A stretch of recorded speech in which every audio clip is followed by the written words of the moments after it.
if President Pres.Tinubu fails, I do not think that it's going to be easy for any other president to go. There is no perfect country in the world. There is no country that just started from one. If you look at the United States in the last 100 years, Nigeria is 65 years old. We're hoping many things have been done that today have become history. We have had the needs economic reforms of Obasanjo. Then we have the Vision 2020 of Umaru Musa Yar'Adua. And then we have that of Jonathan. And then we're here. Many things that we ought to have done 20, 24 years ago, we still find ourselves doing it now. And if we don't do it now, the next 25 years will come. We are still thinking that, we are still regretting that we have not done it today. So for a nation like ours, we have to decide on where we want to go and how we can conveniently secure our structures.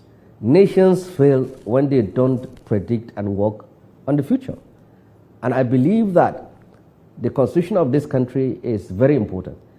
But the question still remains, if we cannot still abide by what we have on the ground, talk less of panel beating it or overhauling it, how do we go about it? It's just like what I said earlier. If we, in our own realm of thoughts, put the country first in what we do, we will be able to achieve a lot as a country.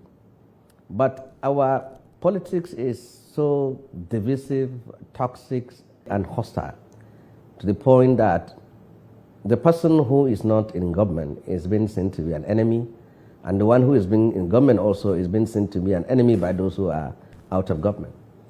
And as such, when you have a situation like that, you see that whoever takes power thinks that he has conquered, and anyone who is not within his own area of support, he is a foe.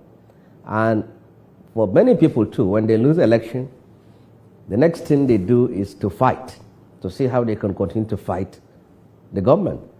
And so you have two belligerent sides. One is in government and one is not out of government. And then when you have this kind of combative politics and combative citizenship, the country will continue to go down the drain. For example, if you are having a political rally, it's expected that those who should be in that political rally should be members of their political party. That is right.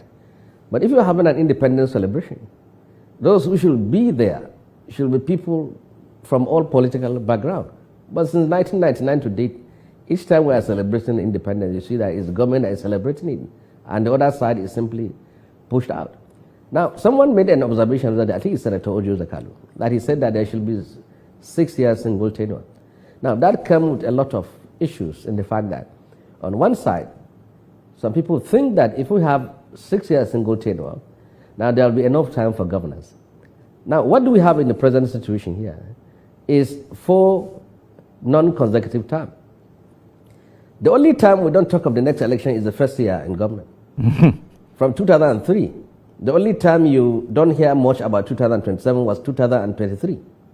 2023. Now, from 2024 it's about 2027. From 2025 it's about 2027. From 2026 it's about 2027.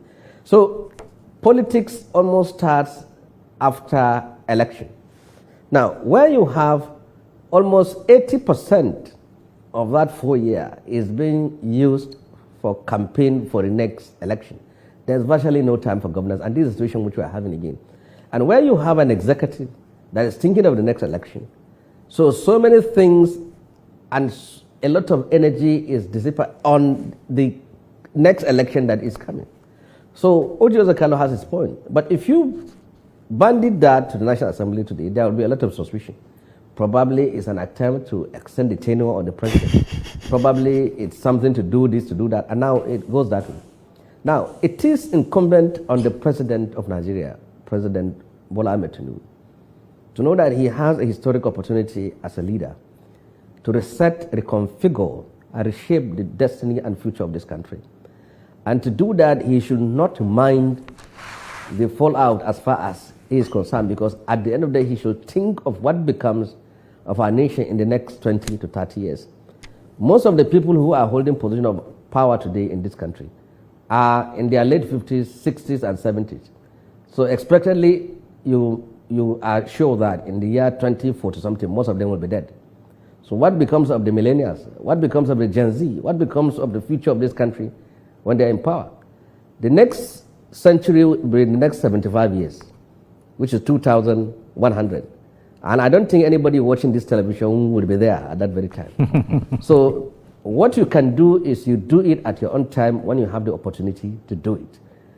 Great countries that have achieved, nations that have achieved greatness, like Singapore, like Indonesia, like Malaysia, and Brazil, and even China, you will see at a certain point in their lifetime, they have to say, we have been going the wrong way, and this is the right way to go. And it's always be unpopular. But later people would appreciate it. People make references to Lee Kuan Yew, but look at what he has done. He looked at Singapore after they broke away from Malaysia. He looked at the economic and political problem, and he set a template that this must be done. And they were able to achieve it. Even people who are making, nowadays, you on your social media or go through the media, you see people start making example of China. And say, look at China, look at China. But did you care to know the history of China?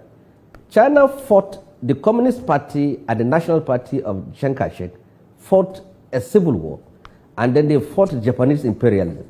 And there was the Cultural Revolution, which became a disaster, which many people lost their lives.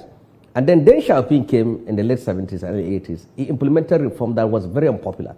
The country was being run under communist ideological Marx-Lenin system. Now he said, we are going to do Chinese communism, Chinese capitalism with communist characteristics. This is what he said. And then he set out his template. People were saying he sold out, he is bringing capitalist ideas today. And now they went through that period, and this is what they achieved. So somebody will sit down in Nigeria and say, look at China. No country has dropped from heaven. It's the people that built it. The same thing with Indonesia under Malaysia under Mahathir Mohamad. Sometimes it comes with the price of human rights and other things there. So for us as a country today, we have to decide on what to do. The president of the country has to know very well if he is working and aspiring to be different from other leaders, which of course he has been doing a lot in that aspect of it, then he has to look at people. There are people who are not within the political system. There are not people who may not, because he is used to that. The standard he has set in Lagos, where he brings the best to lead, I think it has to be done in the whole country. If you have people around you which will say, Mr. A is good, but he is bad, but he has a brain that can redeem this economy and lead us forward. But you just have to look at it from that viewpoint.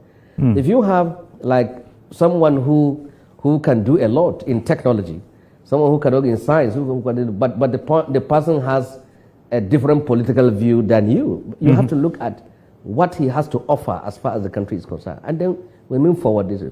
If President Pres.Tinubu fails, I do not think that it's going to be easy for any other president to go.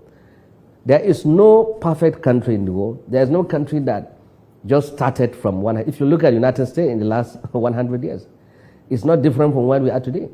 The Amnesty International 2 days ago was accusing Tanzania government of being repressive to opposition, attacking the media, and even putting the opposition leader on trial.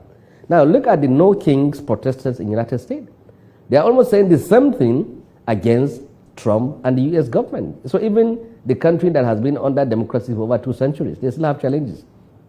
So for us as a country, we just have to know that if we don't do what you need to do today, we will still have to do it in the next 25 and 30 years. Yeah. Like I've said, most of the people who are in power today are in their 60s, averagely 70s. In the next 25 years, they're all dead. There is no doubt. Even if you are not dead, you become useless. So do something to which the next generation will not suffer the problems and the indecision of our own time. So this is my own view on this. Please subscribe to Facetv Africa and turn the notification on. Facetv Africa, subscribe, hete. Face TV. Muswobi.